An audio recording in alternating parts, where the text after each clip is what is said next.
We still do 7 NUFC Matters show a week for free. But if you want to help support NUFC Matters, then there are a few ways of doing it. Hit the like button on each live broadcast and video.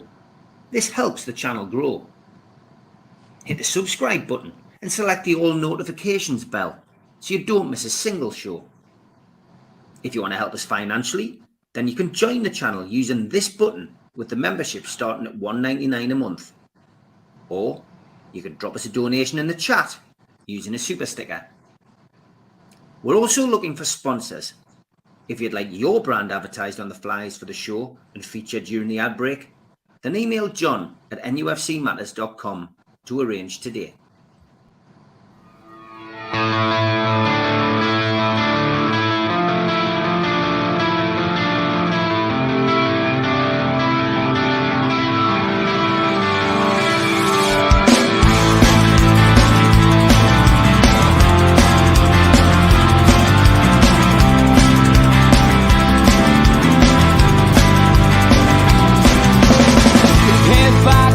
Critics attack. It feels like I've been talking to myself again.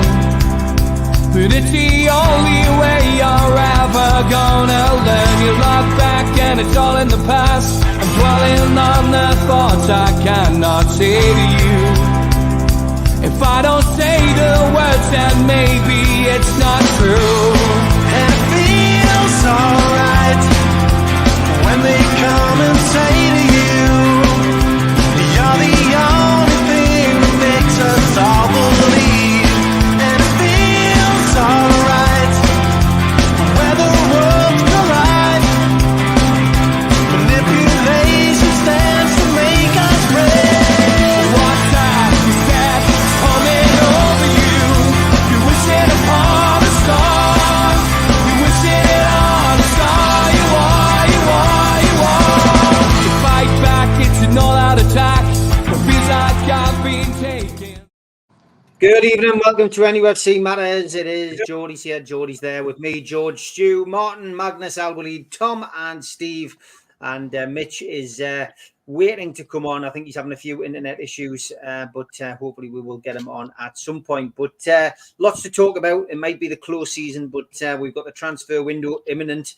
We've got the new shirt imminent. We've got Salah going to do a big laser display. That's imminent. What's that about? We will wait and see. But yeah, lots to talk about as always. Barry, I'll take your question first. You've been kind enough to send one in and write quite a bit in the chat before we even came online. He says, hi panel, £80 price for the new home shirt, so 240 if you want all three. That's almost a week's wage for 3 shirts. That costs about £6 to make, but it's okay because all Premier League clubs charge that. £110 if you want the player quality one. That's ridiculous. I know it's not just us, but it doesn't make it right. And he also goes on to say that AC Milan, £80, PSG £120 and £89, Bayern Munich £124 and £99, Real Madrid £149 and £98, and £148. So Barry, point well made.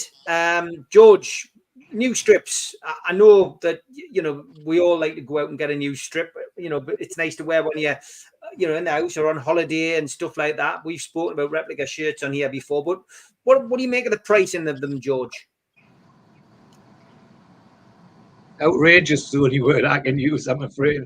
As somebody said at the bottom there rightly, cost only by comparison pennies to make, and yet they're selling them at those inflated prices. It's I mean, we've criticised the guy that used to own our club in the past.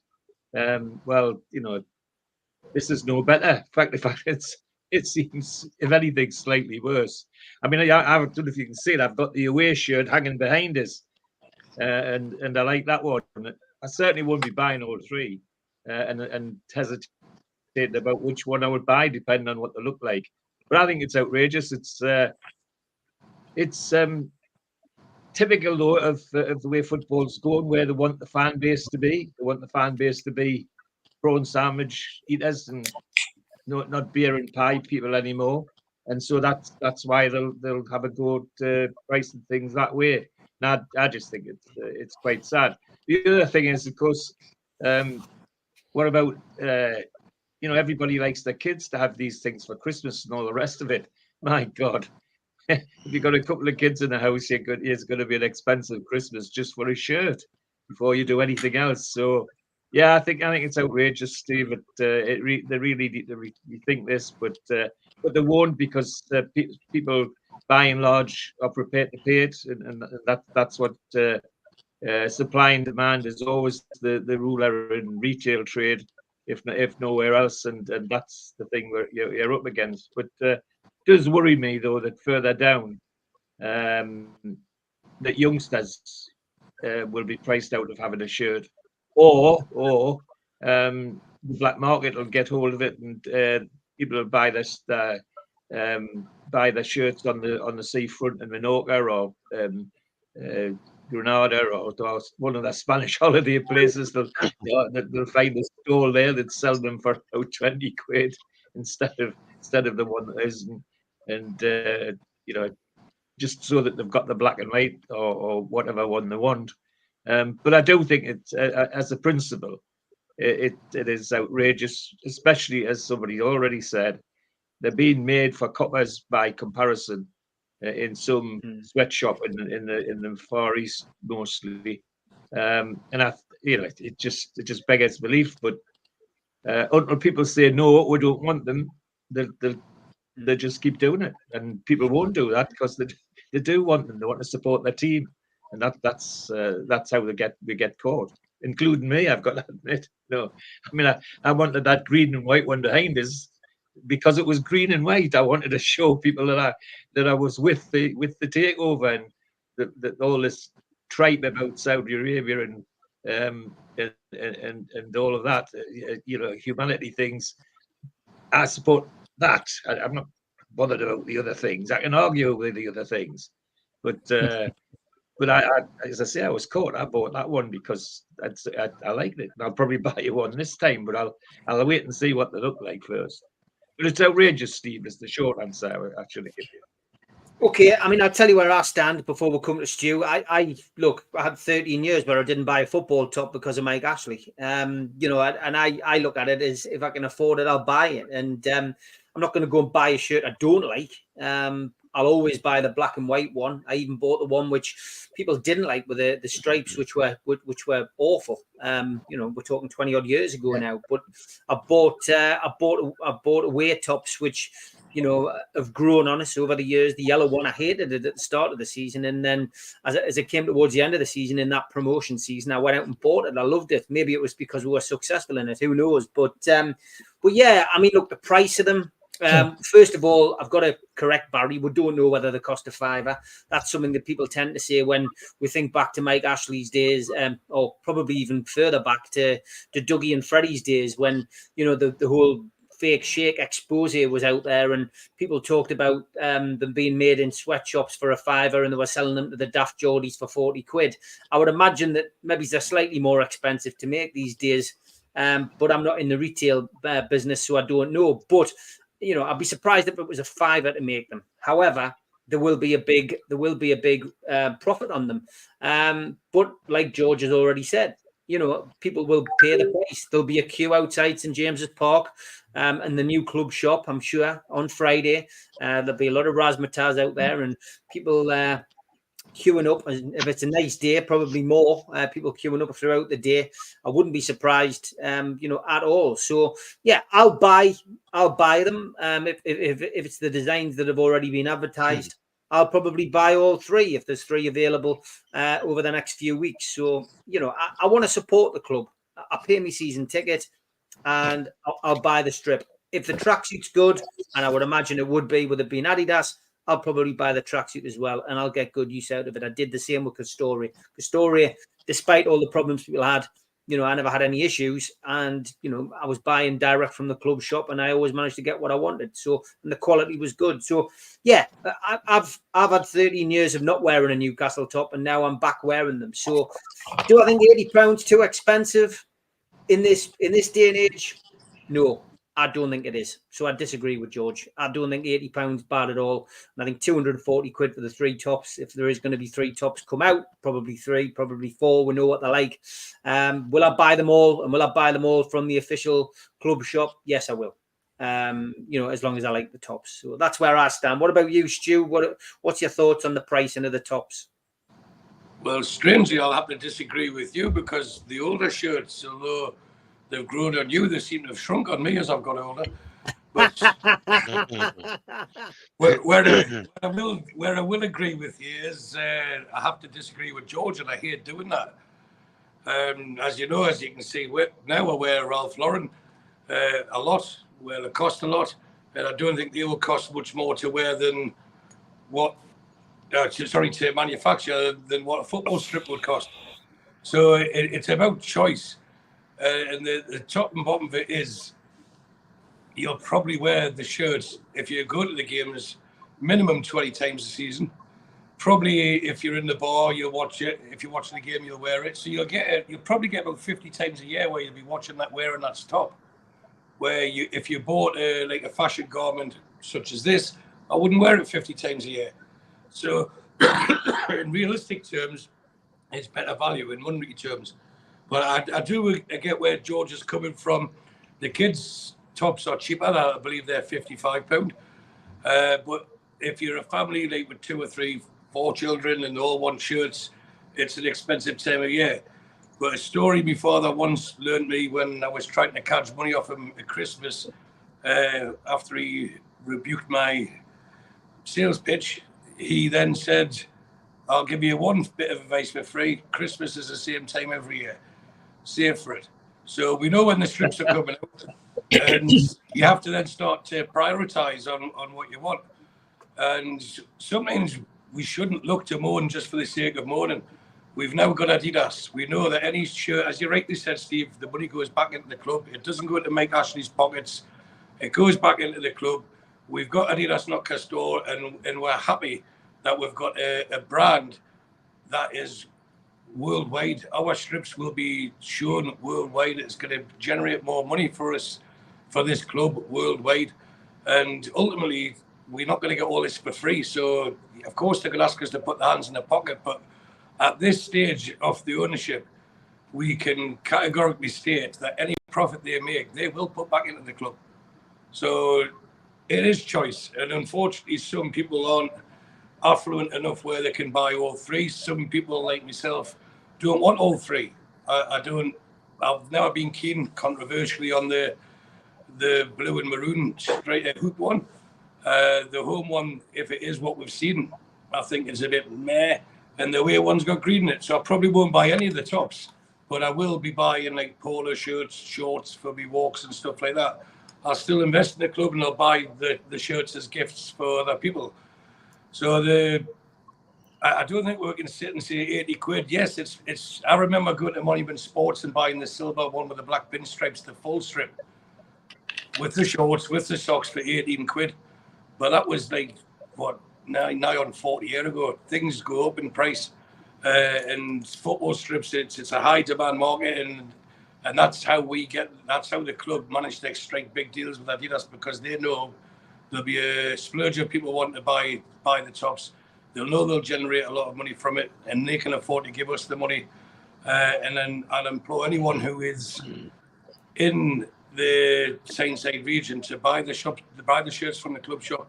Get as much money as you can back in this club and help it out, because from the top, they're doing as much as they can to help us. It's our turn. And like you, Steve, I bought the black-white one with I used to buy all the hook tops. It was the green holes on the front, wasn't it? The different colour, different size stripes. We've all religiously bought these shirts. Now is the time to show that if you can't afford it, get them and support the club that's supporting us. You know, it has to be a two-way street. So if you're not able to get it, it wouldn't matter if it was £75 or £80. But again, take into consideration, £5 of that is going to a charity. It's a great gimmick, and you can always say, well, they've charged an extra £5 to do it. But £80 is the stock price that they'll charge for the Arsenal shirt, the Bayern Munich shirt, the Man United shirt, all the top Adidas brands. The shirt is 80 quid. And in April, I was in Munich for a few days. And unfortunately, my son supports Tottenham, and I was going to get him the Harry Kane top to take him in Tenerife, and that was €99. And bear in mind, that was going out of date a month later. Yeah, you're talking, what, 90 quid for the top in Munich, for a Bayern Munich top, and that was without the name on and without the number on. So it's reasonably priced in comparison, but I do get what George is saying, it's a higher price, but that's the price of the ticket. You either buy it or you don't. And that's my look at it. We can't complain about having the top sports brand in the world sponsor us and then complain when they're asking for money because they give us a shed load of money every year to help us improve as a club.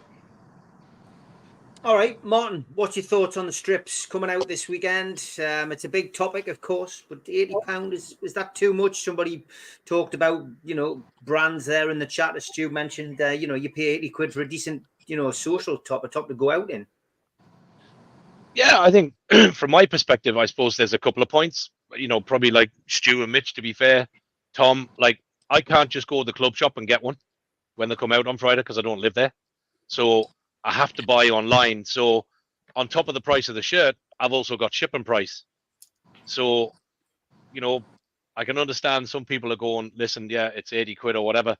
But I think as a fan base, I've always, like Stu, I've always bought the home shirt. I haven't necessarily bought the away ones every season. And if I did, which I did last year with Castore, I bought the 2 shirts. I bought them just as the season went on. I didn't buy them all at the same time. And in fairness, I got the home one effectively in a couple of weeks' time, which will be which was the kids got us it for Father's Day. So yeah. I'm not necessarily in a rush to go out and get it day one. I'm kind of happy if I have it a couple of weeks into the season. So I'm not overly fussed. I did, if anybody watched me Twitter last night, I did ping JD Sports because obviously I love the little bit of shithousery from their announcement yesterday to put it up mic and kind of say, official storers of the kit for Newcastle. So I did actually tweet them last night, and I said, because obviously we have got a good range of JD Sports here in Ireland. There's a massive one actually in Dublin, not too far from a massive Sports Direct in Dublin. And I asked them, are they going to store the kit? And I got a DM back to say that they are looking at all avenues, all countries, and all areas. So I'm hoping that they do store them, because obviously the JD Sport over here, all you get is Man United, Liverpool, and Arsenal. So it would be nice to see a little bit of black and white and a bit of colour in amongst that. But I think shirt-wise, look, it's the going price. I will definitely get the home one, and I'll, get bits as the season goes on. I think it's the going price. I think, George is right. That is what it is. I think from the design, the only thing I would say is I'm not in favour of the whole blank panel on the back of a shirt, because I think it does force a lot of people to get a name and a number. And I think I just have this thing that if you're over 16, I don't think you should be getting a name and a number on the back of your tops, lads. But that's just me. But I think for parents, it can make it expensive, because obviously kids want their idol on the back. And, with the panel on it, kind of like when we had the one that had the shield on the back when we went to Wembley, and you had to, most people had Shearer on the back. I just think it forces your hand a little bit. So I'm not particularly in favour of that. But I think it's just the going price. Prices are going up. We're a fan base that loves a shirt. It's great to be back with Adidas. And listen, I'll buy them. I will admit what I do for my kids, because my daughter and both me youngest and my middle one love the jerseys. And obviously I've got them all into support Newcastle. And I do buy them elsewhere. I'm not going to say where, but purely because, I can understand fellas and wives who have 3-4 kids. It's a massive, massive expense. So I can understand that people go to different areas to get them. And listen, whatever floats your boat, you do what's right for you, and I'll do what's right for me. But if you want the official stuff and you want to get it in the club shop or online, that's the price. And you either buy it or you don't pay it. It's simple. Okay, it's simple. Yeah, Magnus, I'm not sure what your situation is with regards to shirts and what your feeling is about the price. Martin, of course, has already brought up the big problem for you guys, because apart from having to pay £80 for the shirt, if you want the official one, you've got to pay shipping as well. Yeah, correct, Steve, and I can also relate to what Stu was saying. It's annoying when they shrink, isn't it? Because we wash it so carefully and take so good care of it. We don't ever put it on high heat in the wash. So it's annoying when they shrink, and especially when you have to order a little bit of a higher number. But I think the cost is quite a lot. I worked it out into Icelandic money. I mean, this country here is really expensive, so this number doesn't feel horribly bad. But adding all the shipping, all the marking on the back of the shirt, it is, to me, this is a treat. This is a big deal to me. The first one I bought for money I probably shouldn't have been spending. And I've been like that all the way since. But I try not to buy one every year. But I always feel the need of getting a new one if there's a new logo on the front of the chest. So I'm feeling that pressure right now to get a new one, because I only have Fun 88 one. It actually, the series they made last year made me wait on this one and wait for the Adidas one, and I'm very excited to get one. I'm just gonna get one. However, this is an expensive price, but to me, you gotta get one once in a while, and we are delighted here in Iceland that Adidas is back, because we really couldn't get Castor in any stores over here. So that's great. That's music to our ears, and we already have sort of a little bit of assignment with the main dealer that brings them in. He's going to make sure to give us a good deal when the time comes. Okay, Mitch, we know you're a fan of Replica shirts. You've got quite a few, big collection, mate. What's your views on the pricing of this one so far? Pricing's probably about right at the moment. It's not the most expensive, and it's not the cheapest either. I'm actually much more excited about the other things that being a tier 1 Adidas club will bring, and the fact that that'll be available worldwide in every Adidas store. Now, just to give you an example, I've just gone onto Adidas UAE on my phone to look at the Sambas. Adidas Samba. They do all sorts of different Sambas, but on Adidas UAE, you can get Samba Austin FC from the US, Samba Man United, Samba Arsenal, Samba Real Madrid, Samba Bayern Munich, Samba Boca Juniors, Samba River Plate, Samba Juventus. Next year, it'll not be Sambas, they'll probably have another, it'll be Gazelle or a special handball or whatever, be Newcastle United. And if you look throughout the UAE Adidas website, there's retro stuff, there's alternative original stuff with the trefoil on. It's more than this deal's so much more than about the free plain shirts, and it's so much more global than you can realise. And if you want an idea about what they're selling for, the Sambas over here, the football ones, 699 dirhams. So that's what, 150 quid a pair, and they're not on sale, which means they're still selling well. And you don't find them in the outlet shops here. It just all is sold at face value, and from next season that's going to be us too. And here in the Middle East, exceptionally accessible. So that's what excites me about it. In terms of the tops, I said all along after I'd seen some of the designs earlier this year that people would be maybe a little bit underwhelmed by the home. That the away shirt was a nice twist on a classic, and it was the third shirt that would get people talking. I still don't know whether the third shirt's going to have a trefoil or a Adidas equipment badge on. There's still subtle things that may have been changed in the final sign-offs. But I think what they're doing with these, they've played a little bit safe, I think, with the first three. Then I think we'll get more interesting designs and more unique designs from next season. And I know they're already being worked on. I think to go to such a global brand, recognised everywhere, and Adidas doesn't just it's not just about football, it's the influence on culture and football culture, the music culture associated with football as well. All sorts of different things. To move to the highest level with Adidas is a significant jump. And I think the club need to be very much applauded for everything they've done with it. I think the launch is going to be interesting. I'm going to think you're going to see people like Sam Fender brought in with it and others. And the price, ultimately, the fact that they're giving something back into the foundation out of it all is the very least the club could be seen to be doing, but at least they're doing it. And so, well done for that as well. But in terms of pricing, it could have been a lot worse.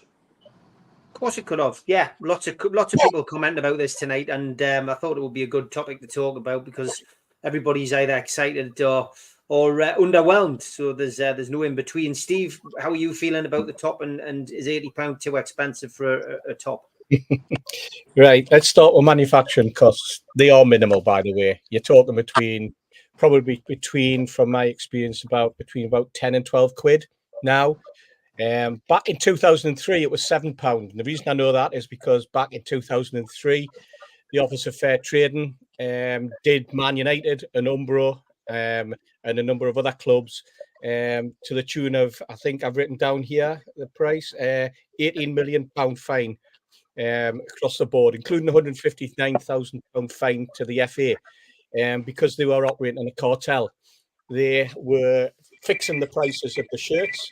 And if you remember, JGP Sports were the ones who got hammered. The reason they got hammered was because a certain market trader from the south of England decided to take the boys from the north to court, and he took them to task. Happened to be a certain Mike Ashley, by the way.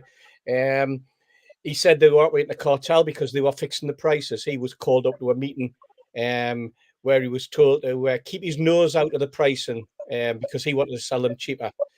When the OFT won their case under the new Competition Act of the year 2000, the Asda immediately got their hands on Man United shirts and started selling them at £24.95 instead of 40 quid. So that was 2003. The shirt was about £40. In 2020, the shirts were £64.95. That was the price of a shirt then. It just shows you how things have changed. You're now talking £80, £85 being mentioned. Somebody just put up there something that, for some reason, the Fans Advisory Board have decided should happen, which is £5 should go to Newcastle United Foundation. What's that all about?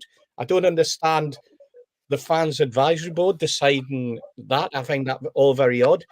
But the way that football shirts are marketed is as a fashion item now, and that's how they got round it. But strangely, everybody sells them still at the same prices. Is the cartel still in operation? Has what happened in 2003 now been forgotten about? I suspect yes. It's rather strange that an Adidas shirt costs the same as a Nike shirt, which is cost the same as an Umbro, the same as an Under Armour, and all the others. They're all coming out roughly like exactly the same prices.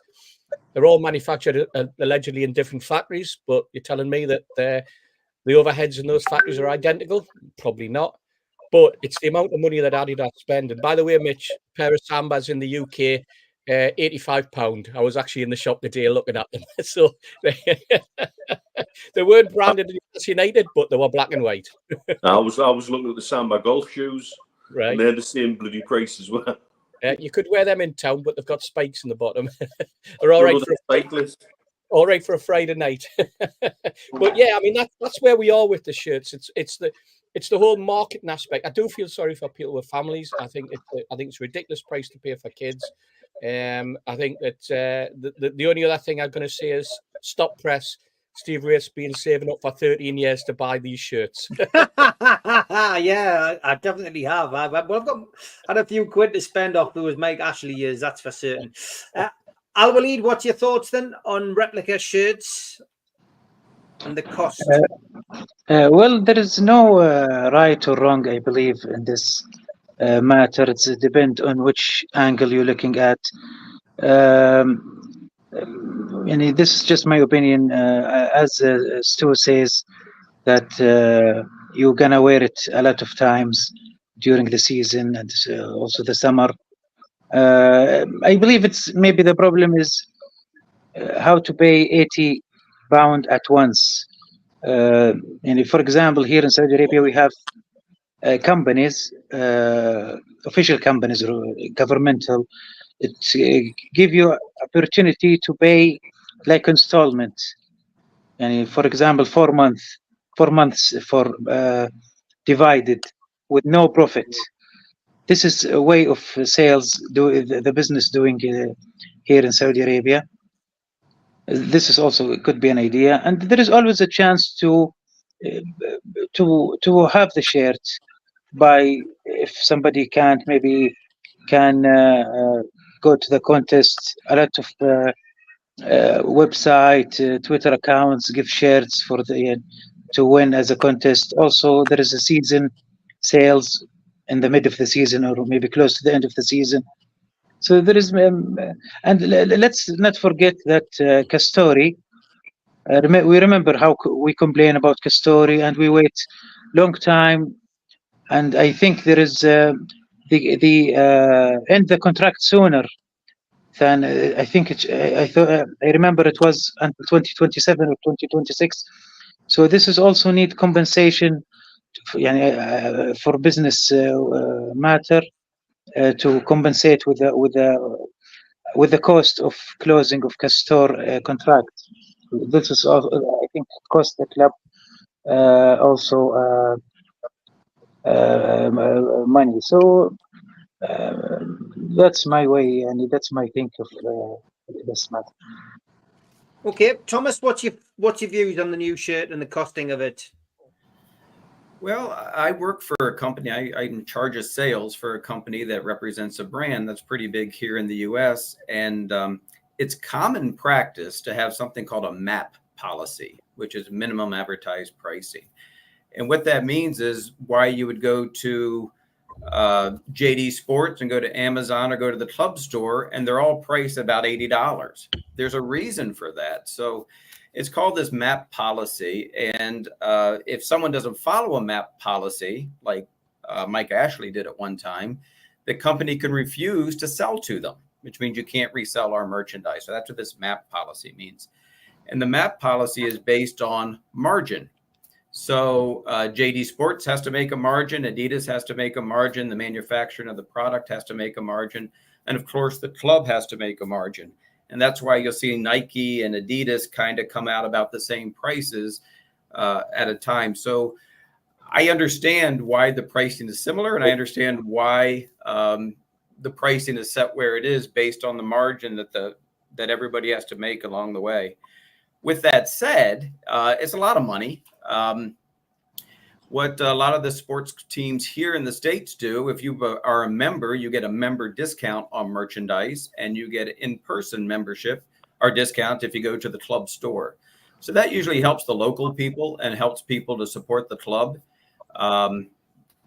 that way as well. So it's a way of actually giving bigger incentive to becoming a member, becoming a season ticket holder, or supporting the club store. So kind of two things. I understand the MAP pricing, why the pricing is and why they're all similar.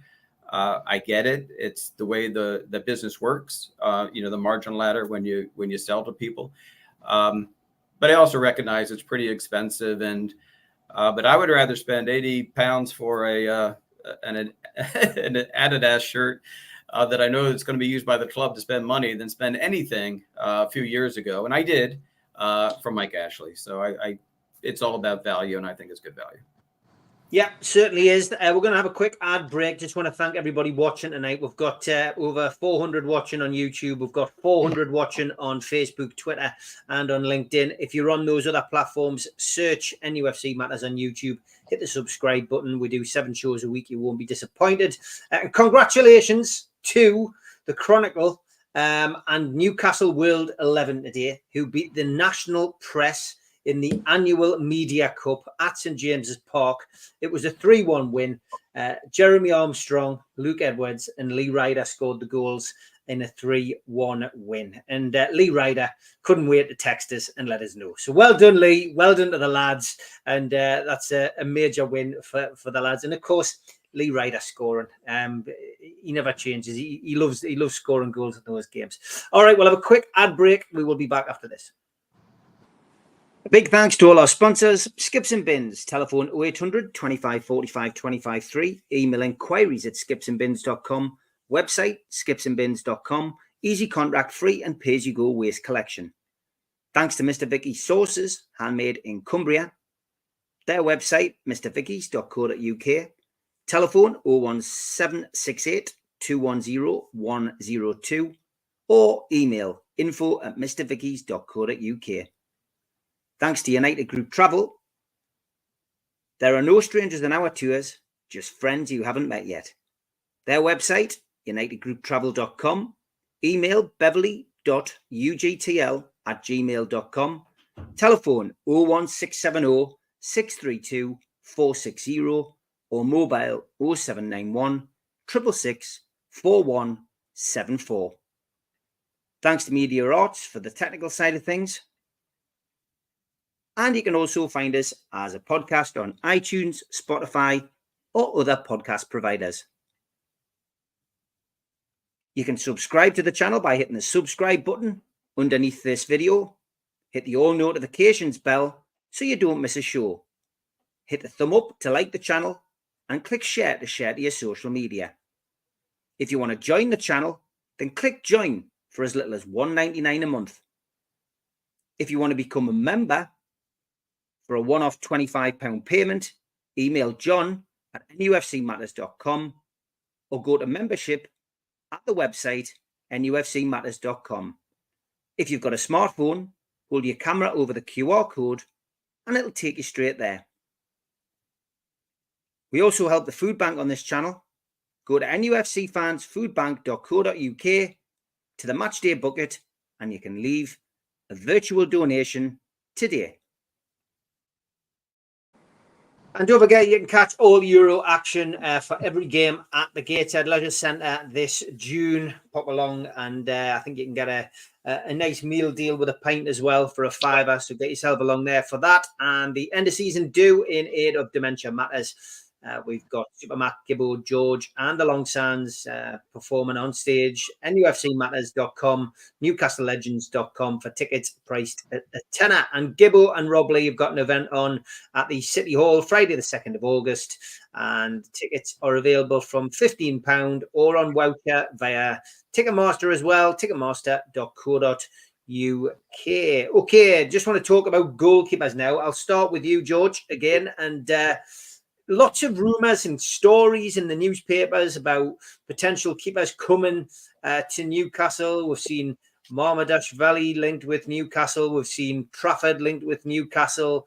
There's talk of Nick Pope potentially leaving. We've lost Loris Karius. We've got, Dubravka, who of course, is not getting any younger. Some probably would say he's past his best.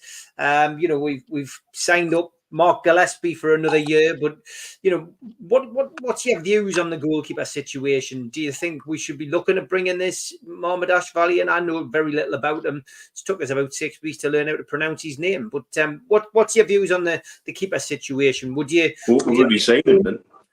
Would you like to see a new keeper come in, George? Yes, yeah, I would have liked to have seen it. Well, I think I would have liked to have seen a new keeper in the window, because I've never been. When Dubravka went away to Manchester United, that was the end of him for me. I couldn't care less what he did after that. And since he come back, he's developed crisp packet hands. He's missed shots that Pope would have got easily, simply because he seems to have lost the strength in his hand. And there was a incredible statistic somebody put out. I don't know whether it was one of the lads on here. That on his right hand side, he hasn't stopped a shot all season, and that's quite something. No, we need a top class goalkeeper. Even if Nick Pope stays, we need a top class goalkeeper. Nick Pope's a brilliant shot stopper, commands his box, but I don't know what they do with the training ground, but he can't hit the barn door, never mind the sixpence when he's playing it with his feet. So for that reason as well. And if we do get a good top goalkeeper and he decides to stay and fight for his place, well, good. All power to his elbow, as it were, and put pressure on the new guy. But yes, I would be buying a new top class goalkeeper, Steve. Some of the names, the one who's you've mentioned, whose name is very hard to say. I've been looking. Well, I've had the chance on the internet at various games that I could find. He looks special, no doubt about that, and especially with his feet as well. He's a centre back style goalkeeper who can come out and play the ball. I wouldn't mind seeing him between the sticks at St James's. The other thing is that if we can get somebody like that in, it's time that we started to look for another young one to come up with them to be the third or the fourth choice. Gillespie, I'd be say about Gillespie that I think Gillespie's there because his manager likes him there. That's as simple as that. Because of the other things he does other than what he does on the pitch, and whether you like it or not, you've got to have people like that around to keep the dressing room going and all that sort of thing. So yeah, the short answer, Steve, yes, I would want a top class goalkeeper as soon as we can. Okay, Stu, what's your thoughts? Nick Pope, I would imagine if Mamadashvili comes in, wouldn't be hanging around because he's going to be wanting to be number one. Yes, I'll take a bit while to answer this. As long as you promise every time I mention Mama, you have to sing, Steve. Okay. Okay. Right. No. This is a bit of an answer to Alan Thompson, who questioned the money that we're going to spend this summer when I said we'd spend nearer 200 million and he said 60 million. So I'll keep things simple and then I'll go on to the exclusive I mentioned in the repost of the thing for this show. Right, so we have a 25-man squad. Out of that 25 already, Richie, Dummett and Karius have gone.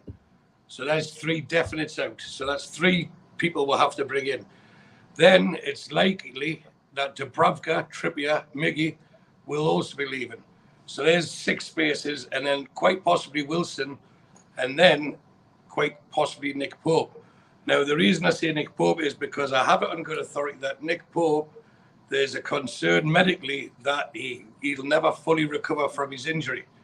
So I think Mitch may be able to expand a bit more on the medical side of it.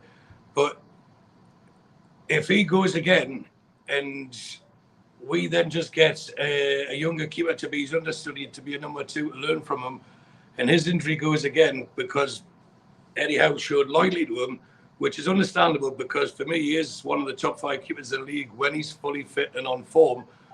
But if you know that his shoulder could pop again, and then we're playing, at the moment, it looks like it would be Rob Elliott, but I'm sure it'll be a younger keeper, possibly Trafford, then that's when questions have to be asked. So he would, I think ideally would keep Pope as a number 2, whether he'd accept that, whether his family would accept the fact that they're not living next to where they want to be or where they're from, and choose my words carefully, just to be an understudy.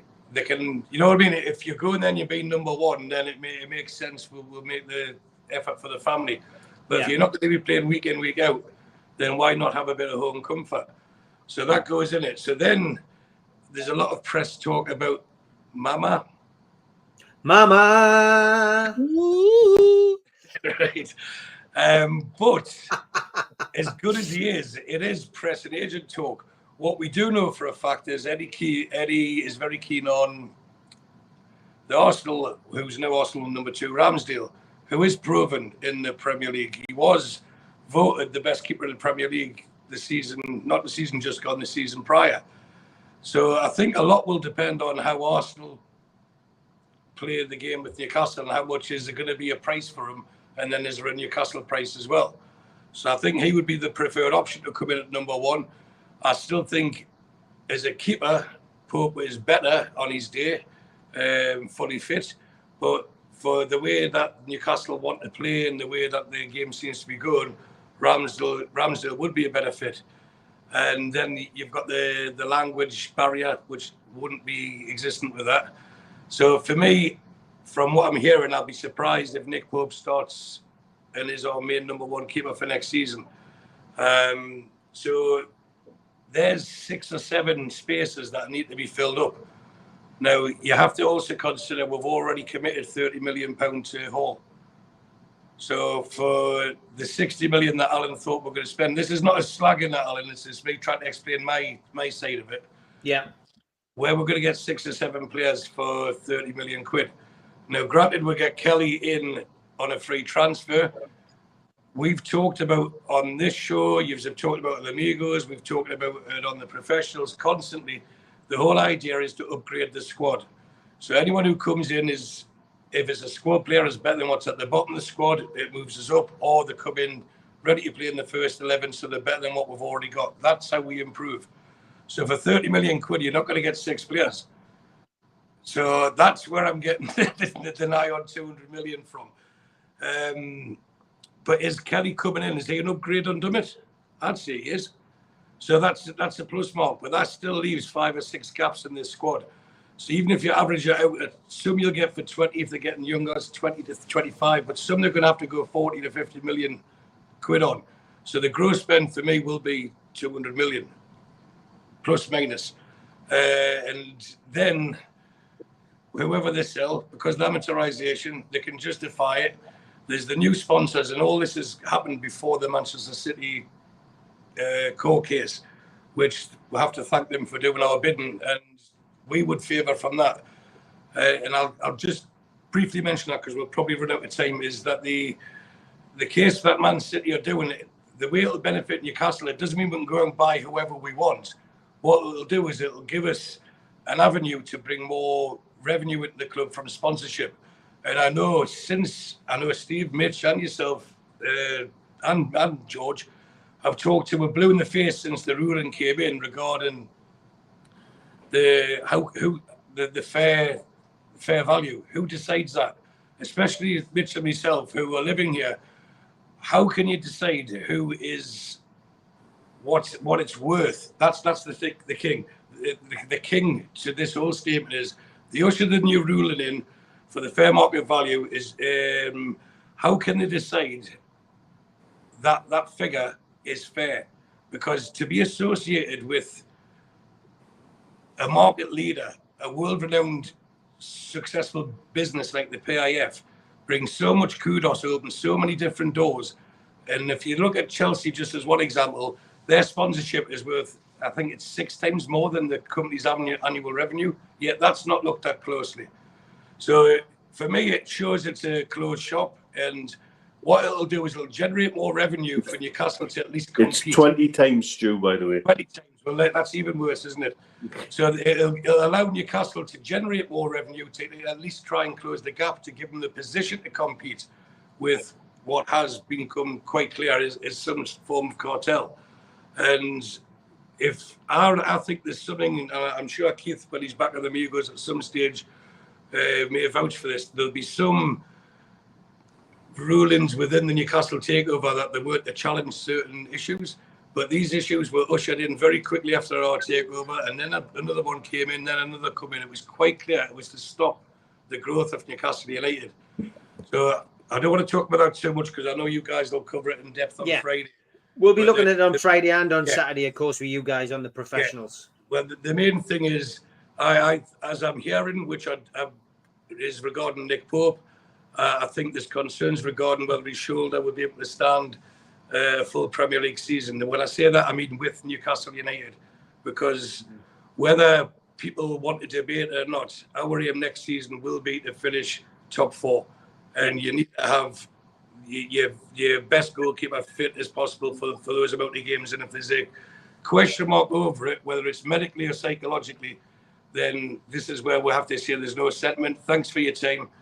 Allow someone like Ipswich to buy him for 10 or 12 million. That'll then give us 40 to 50 if you take off for a 5-year contract to go and buy Mama. Right. So that's I'll where have that to comes cut you from, short but I because I've only got about 12 minutes because I've got to do a I pre-record. think Ramsdale's the preferred choice, but I wouldn't be surprised to see Mama coming in and taking over the #1 shirt. Okay, spot on. Martin, what's your views on a goalkeeper, mate? Oh, you're on mute, mate. You're on mute. The best thing he said for weeks. It's working now, is it? Yeah, it's working now, pal. It's a new headset. That's a dodgy one I got from Doha. Yeah. Listen, I'd love to see the lad from Valencia coming in. I'm not going to say his name because I don't want to listen to hasty singing anymore. Not me. But I think and the other fella. I can see the logic with the deal around Trafford, and I know a lot of people are looking at the stats and saying he had an awful season last season at Burnley, which he did. But if you look at the season prior, when he was at Bolton, he was one of the best keepers in the league. He had 22 clean sheets, sweeper keeper. I think he fits the Eddie mold, so I could kind of see that deal happening.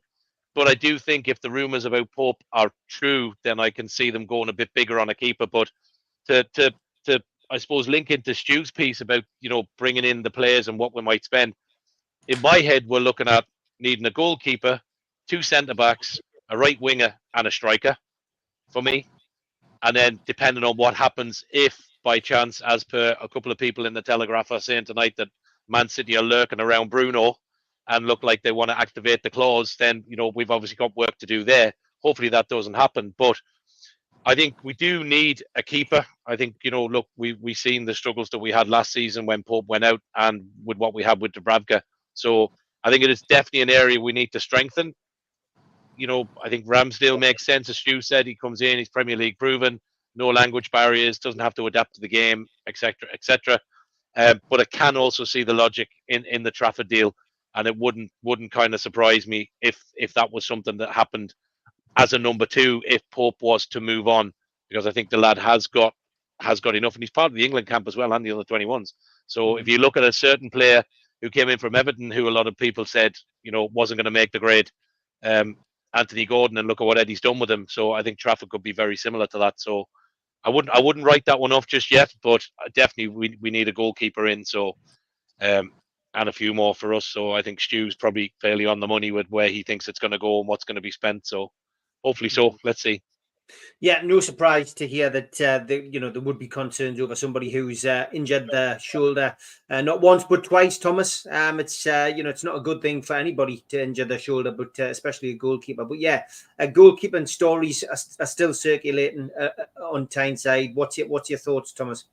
I can't really add to what George and Stu and Martin said. Is you win titles from the back. I mean, you have to if you have a good defense, you're in every game, right? So. If it were my druthers, I would just get 3 really quality players at goalkeeper, at center back, and a number 2 striker. That's where I'd spend my money because the middle of the pitch and from the back, you're in every single game. So I don't have anything to add to what they said. I think they all make valid points. I do really like Ramsdale. A lot of people don't, but that's the one that makes the most sense to me too. I know Eddie likes him. I know he wants to be out of Arsenal, and I think that he could step in and be a number 1 in the Premier League very easily. So that'd be my preference, but I'll trust the process.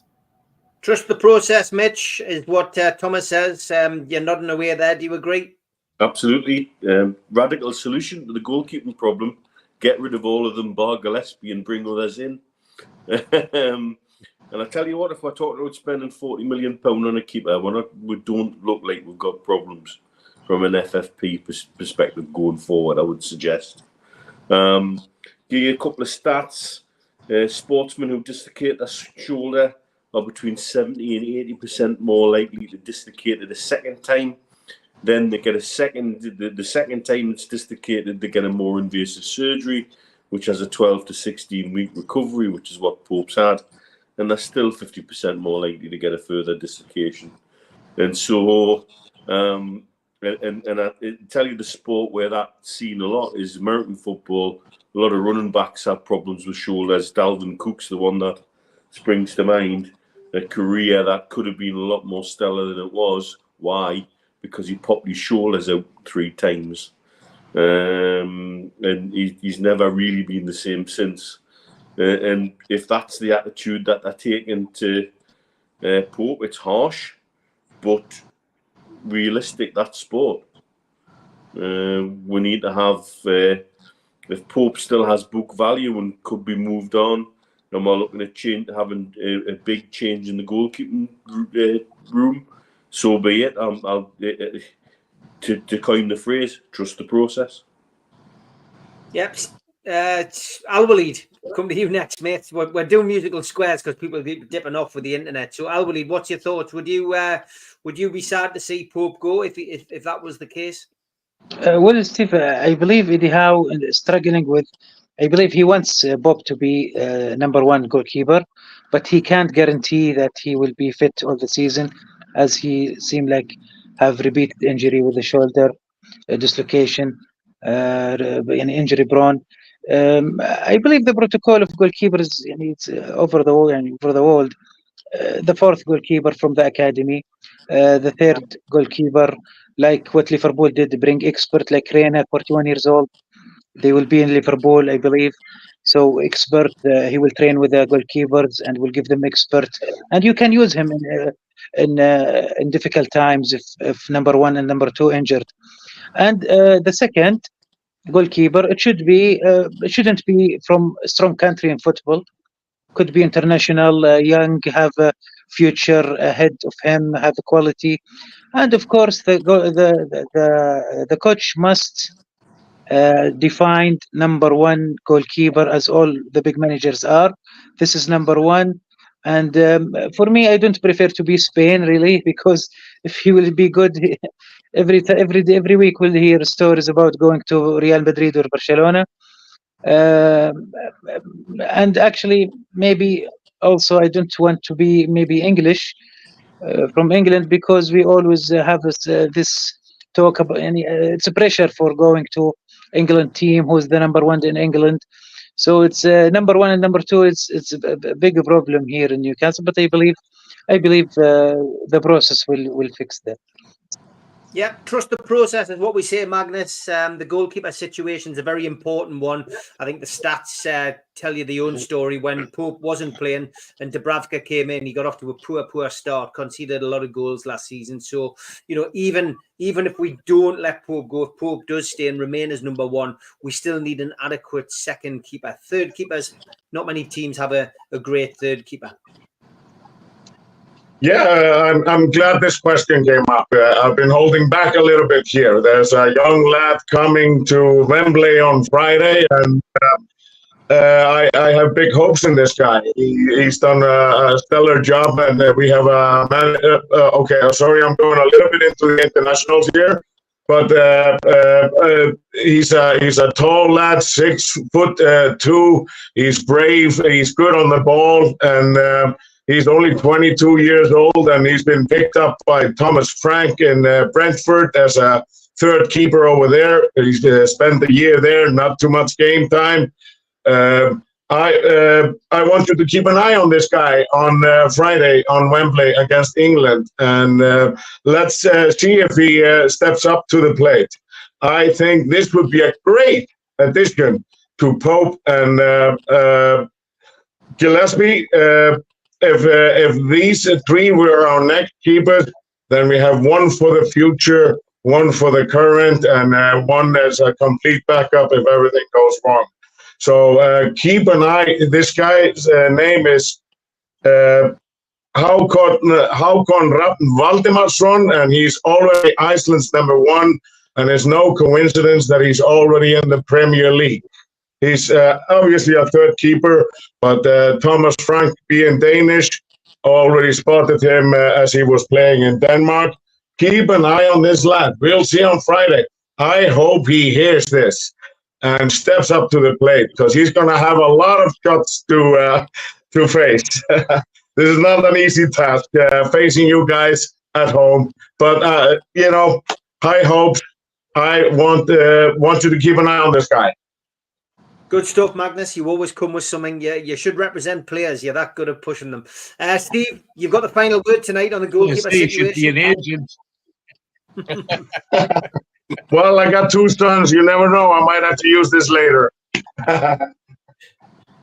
Yeah, that's just. I see people talking about Trafford. I just looked up there while the guys were talking. Trafford's only 21. He played 28 games last season, conceded 62 goals, 2 clean sheets, 3 wins and 20 defeats that he faced in those games. Is he tried and tested in the Premier League? But I don't know whether he's the sort of goalkeeper that would go to at such a young age. That seems very, very young for a goalkeeper. I think the lad we're talking about from Valencia, he seems to be in the box seat, certainly among the podcast world and the local press. He's getting an awful lot of talk.